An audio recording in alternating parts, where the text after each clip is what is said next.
আপনি কি কখনো ভেবেছেন আমরা রোজ রাত জাগি নামাজ পড়ি, দিনে রোজা রাখি, দান করি, কিন্তু তারপরও মনে হয় আমাদের জীবনে শান্তি নেই, বরং অশান্তি বাড়ছে? আমাদের আমলগুলো কি আসলেই আল্লাহর কাছে পৌঁছাচ্ছে? আমরা মনে করি আমল মানে শুধুই করা, কিন্তু ইসলাম এবং আধুনিক বিজ্ঞান দুটোই আমাদের একটি কঠিন সত্যের সামনে দাঁড় করিয়ে দেয়। আমল করার চেয়ে সেই আমলকে টিকিয়ে রাখা বা নষ্ট না হতে দেওয়া অনেক কঠিন। আজ আমরা জানব বিজ্ঞান ও ইসলামের দৃষ্টিতে সেই নীরব ঘাতকেরা কারা, যারা আমাদের সারা জীবনের ভালো কাজগুলোকে মুহূর্তেই ধূলিসাৎ করে দিচ্ছে। ঘাতক ১, রিয়া বা লোক দেখানো। বিজ্ঞান, ডোপামাইন লুপ। প্রথম এবং প্রধান কারণ হল রিয়া বা লোক দেখানো। আল্লাহ না, বরং মানুষের খুশির জন্য ইবাদত করা। বিজ্ঞান বলে আমাদের মস্তিষ্কে ডোপামাইন নামক একটি হরমোন আছে। যখন মানুষ আমাদের প্রশংসা করে, সোশ্যাল মিডিয়াতে লাইক পায়, তখন আমাদের মস্তিষ্কে ডোপামাইন ছড়িয়ে পড়ে এবং আমরা খুশি বোধ করি। বিজ্ঞানে একে বলা হয় ভ্যালিডেশন লুপ বা স্বীকৃতির লুপ। এই লুপে ধরা পড়লে মানুষ অজ্ঞাতেই এমন সব কাজ করতে থাকে যা সে শুধু মানুষের দেখানোর জন্য করছে। আর ইসলামে আল্লাহ তাআলা এই রিয়াকে ছোট শিরক বলে অভিহিত করেছেন। পবিত্র কুরআনে আল্লাহ বলেন, তোমরা সালাত প্রতিষ্ঠা করো আমার জন্য, আমার স্মরণের জন্য। সূরা তহা 14। রাসূল সাল্লাল্লাহু আলাইহি ওয়াসাল্লাম বলেছেন, কিয়ামতের দিন প্রথম যাদের বিচার করা হবে তাদের মধ্যে একজন হবেন এমন একজন আলেম যিনি জ্ঞান শিখিয়েছেন এবং কুরআন পড়েছেন মানুষের প্রশংসা পাওয়ার আশায়। আল্লাহ তাকে বলবেন, তুমি তো মানুষের প্রশংসাই পেয়েছ, তাই আজ তোমার কোনো সওয়াব নেই। সহিহ মুসলিম। অর্থাৎ বিজ্ঞানের ভাষায় মস্তিষ্কের ডোপামাইনের লোভে আমরা যখন আমল করি, তখন আধ্যাত্মিক দুনিয়ায় সেটার কোনো মূল্যই থাকে না। ঘাতক ২, গীবত বা অন্যের সমালোচনা করা। দ্বিতীয় কারণ হল গীবত বা অন্যের সমালোচনা করা। আমরা রোজা রাখি, কিন্তু বন্ধুদের সাথে বসে অন্যের দোষ ধরি। বিজ্ঞান বলে মানুষের মস্তিষ্ক নেগেটিভিটি বায়াসের দ্বারা নিয়ন্ত্রিত হয়।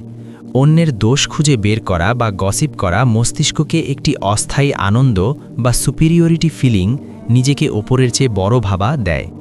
কিন্তু এটি ব্যক্তিত্বকে ধ্বংস করে এবং ইনসুলিন লেভেলের উপর প্রভাব ফেলে শারীরিক ক্ষতি করে।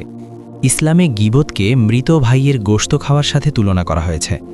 রাসূল সাল্লাল্লাহু আলাইহি ওয়াসাল্লাম বলেছেন, রোজা অবস্থায় অপরের প্রতি মিথ্যা বলা এবং অন্যায়ভাবে তার সম্পদ গ্রাস করা, কেউ যদি তা করে তবে তার পানাহার এবং পিপাসা মেটানোর প্রয়োজন আল্লাহর কাছে নেই।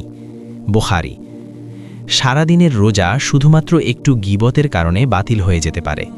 বিজ্ঞান বলে নেতিবাচক কথাবার্তা আপনার ইমিউন সিস্টেম দুর্বল করে, আর ইসলাম বলে এটি আপনার আমলের ইমিউন সিস্টেমকেই ধ্বংস করে দেয়।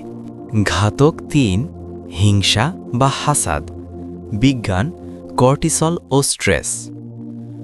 তৃতীয় কারণ হল হাসাদ, অন্যের সুখে মন খারাপ করা, অন্যের সাফল্য সহ্য করতে না পারা।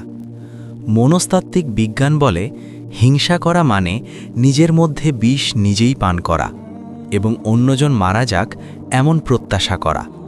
গবেষণায় দেখা গেছে হিংসা এবং অসন্তোষ কর্টিসল বা স্ট্রেস হরমোন বাড়িয়ে দেয়, যা হৃদরোগ ও উদ্বেগের প্রধান কারণ।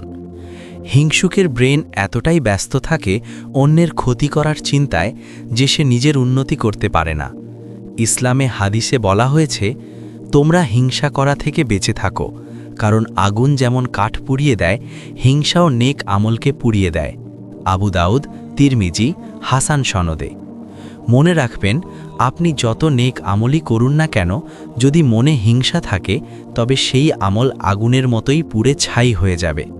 ঘাতক ৪, হারাম ভোগ বিলাস। বিজ্ঞানে টক্সিক বডি। চতুর্থ কারণ হল হারাম উপার্জন এবং হারাম খাওয়া। বিজ্ঞানের ভাষায় আপনি যা খান তা আপনার কোষ গঠন করে। যদি খাবার টক্সিক বা দূষিত হয়, শরীরের ইমিউনিটি চলে যায়।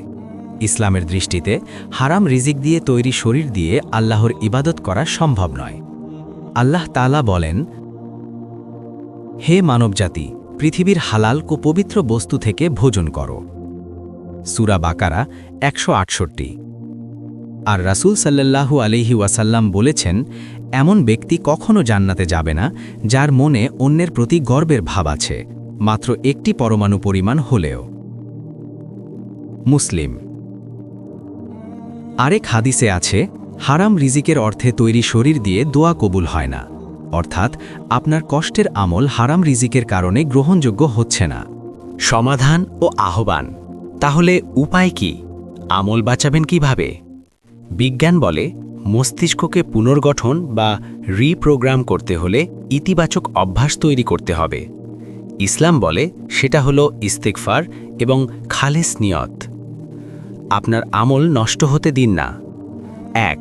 নিয়ত পরিষ্কার রাখুন শুধু আল্লাহর জন্য। 2. জিহ্বা নিয়ন্ত্রণ করুন, গীবত মুক্ত থাকুন। 3. হিংসা বর্জন করুন, অন্যের সফলতায় দোয়া করুন। 4. হালাল ও পরিচ্ছন্ন জীবনযাপন করুন। আল্লাহ কুরআনে বলেন, হে মুমিনগণ, তোমরা সবাই তওবা করো আল্লাহর দিকে যাতে তোমরা কল্যাণ লাভ করতে পারো। সূরা নূর 31। আজ থেকে শুধু আমল বাড়াবেন না, বরং আমলগুলোকে রক্ষা করার চেষ্টা করুন। আমল হারানোর চেয়ে আমল রক্ষা করা বেশি কঠিন।